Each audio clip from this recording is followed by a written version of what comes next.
Welcome to the show today. Today we're going to be talking about reveal the surprising power of the real you. We have Leonard Kim. He is a digital marketer and is mostly commonly referred to as the personal branding expert and speaker. He is the author of Ditch the App, Reveal the Surprising Power of the Real You. He has written many other books and published many other books, and he's going to share with us today some strategy in digital marketing. Mr. Kim, welcome to the show. Thank you for having me. It's a pleasure to be here today. Likewise. So it's always great to have people in digital marketing space because they share so much wealth of knowledge with us, especially in the times like where everything is literally digital marketing right now at this point. Yeah. Yeah. So how did you get into that space of digital marketing? Oh, it's pretty interesting. Back in the past, I used to do sales, but then when I was doing sales, the interaction was one-on-one. And I always felt there was a way to go and touch more people at the same time, as opposed to just a one-on-one connection where you could touch thousands, if not tens of thousands, if not more at the same time. So I gradually moved into the world of digital marketing. Okay, that's awesome. So, all right. So, what is the story of success? You talked about it in the book. What is the story of success? So success is different for a lot of people. I think it's being able to do what you want when you want to do it and have that financial freedom to do so. That is so. That is so true. Uh, so, when it comes to having that financial freedom, do you believe that there is a great way to have multiple streams of income for those that want to have that financial freedom?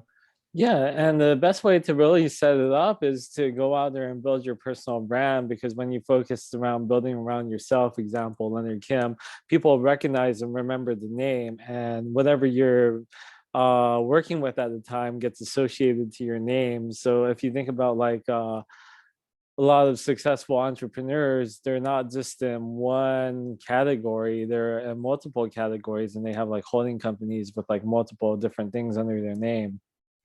Like Marcus Lemonis, for example, he goes out there and he fixes companies up, but then you don't think of him specifically from one company. You think of him as a fixer for all types of companies. That is really true. That is so true. Having those multi-stream income is very important, I believe, just like you had expressed. But what is personal branding, and who should have it?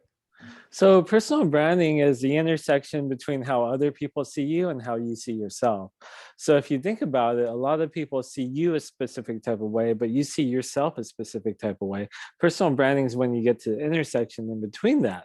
So it's like taking the two different worlds and combining them together and making that public so a lot more people are aware of it.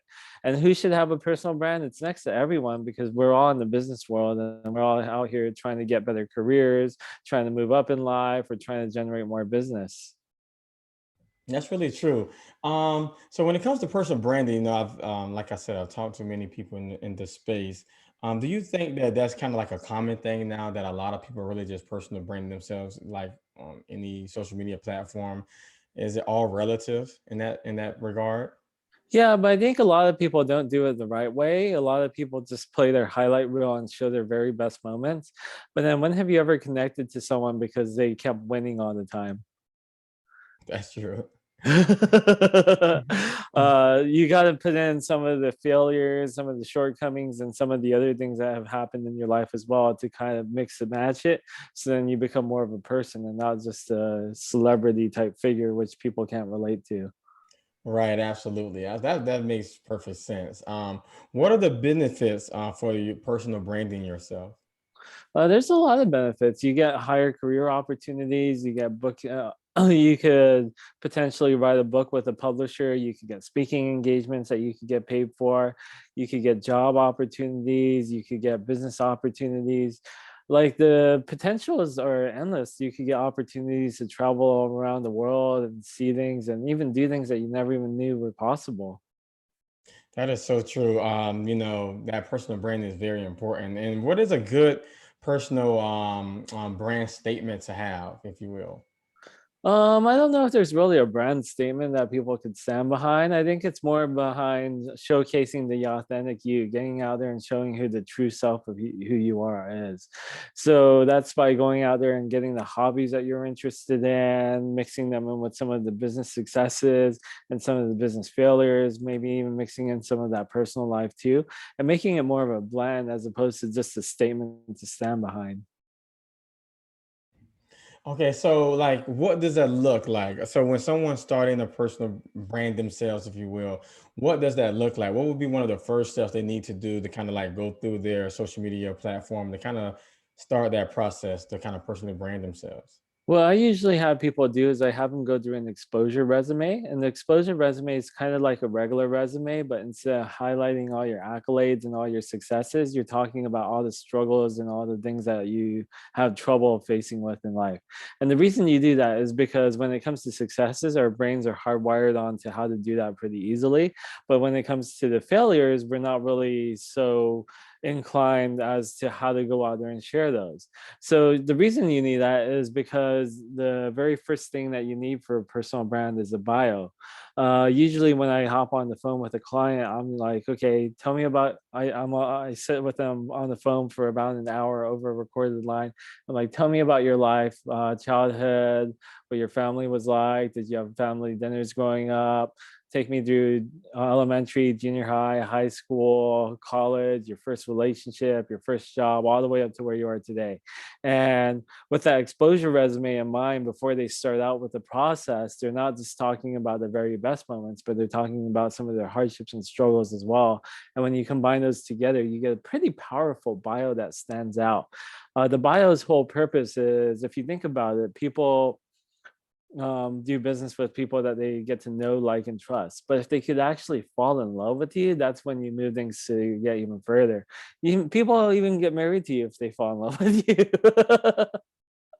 That's so true. You know what? Not that, come think about it, when it comes to like branding, especially personal branding on social media, I really noticed that a lot of people really do not, expose kind of like the heartaches and the pains of their, going through regimen. It seems like they're always having a great time.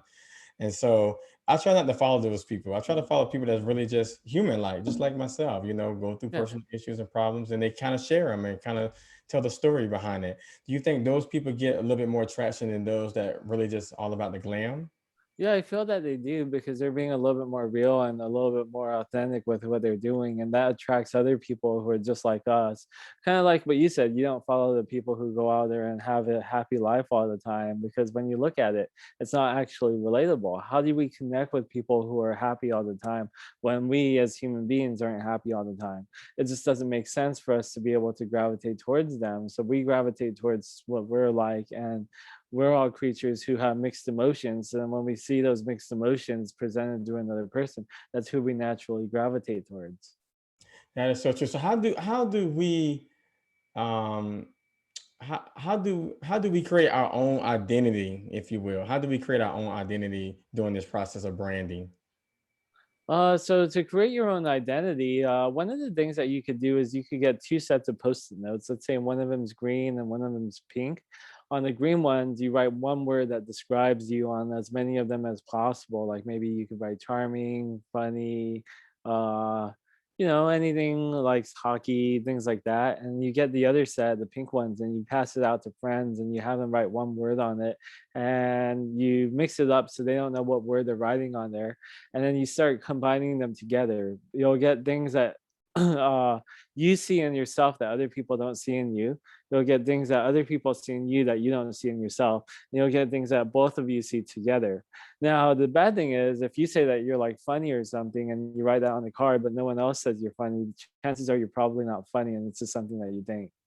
So you have to go and you have to realize what the intersection is, and that's the gap that you need to fill. Plus, what other people see you as the unrealized is unrealized is the unrealized personal brand that you have, that other people are seeing through you, but you're not seeing yourself. So why is it so important to like brand ourselves?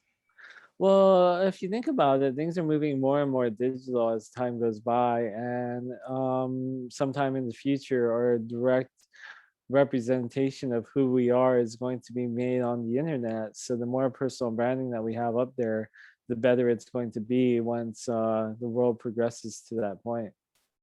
So what is a good branding strategy look like? A good branding strategy is a content play where there's three main forms of content. There's audio, there's visual, and there's written. So you could decide on exactly what you want to do.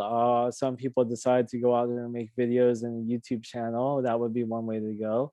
Other people would go out there and have the written word, such as myself, because I'm more of a writer than someone who's good on camera. And some people would like to go with audio instead of podcast. So if you're taking one of those three routes down, then you should have a pretty good chance of building a personal brand.